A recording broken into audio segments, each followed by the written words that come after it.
Welcome to the second episode on our YouTube series, #Team South Africa SADG Arcade Adventures.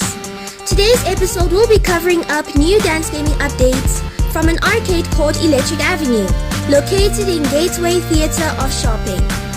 First off, we'd like to give a special shoutouts to Loose DDR27 for discovering these recent updates to be disclosed towards the South African dance gaming community.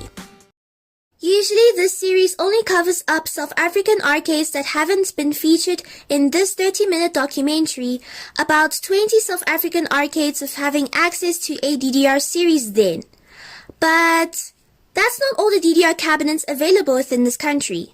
There are a lot more to be physically investigated and disclosed within the SAE platform. Even so that this arcade had been highlighted on this documentary with its past updates on having a 4th mix and an extreme series, things have changed in a way that it includes a vague announcement to comment about the 4th mix cabinet that South African dance gamers need to be informed on if considering to visit this arcade sometime in the future.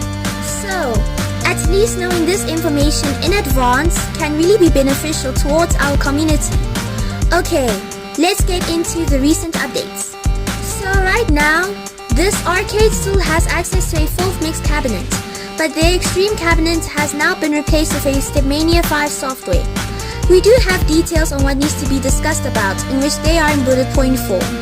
About the cost for a full gameplay, we already know that this arcade uses game cards for credits, but right now, the cost for a full gameplay on both cabinets ranges from 7 to 9 rands?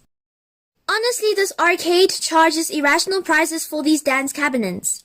Like, you can actually find cheaper 4th mix gameplay credits in other arcades at various provinces. And we even have a Stepmania 5 based cabinet in Mpumalanga that is free play. Well, in Matlosana Mall, it uses 3 tokens. Not so sure about the price for each token though at this arcade to pay your gameplay credits, but their cabinet is running a Stepmania 3.9, so yeah. However, KwaZulu-Natal is known to have all of the latest dance gaming cabinets that South Africa obtains, with a reputation on having the nation's best pad quality and maintenance.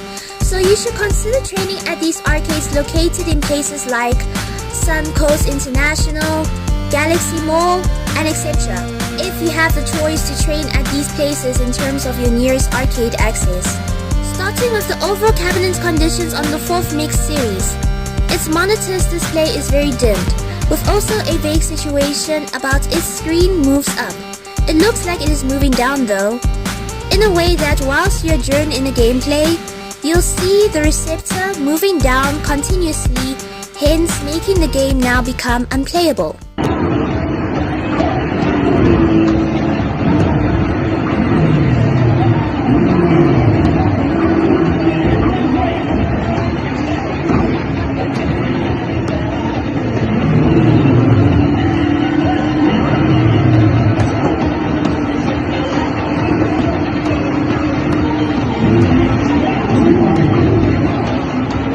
However, the overall cabinet conditions on the Extreme cabinet running Stepmania 5, it is in decent conditions.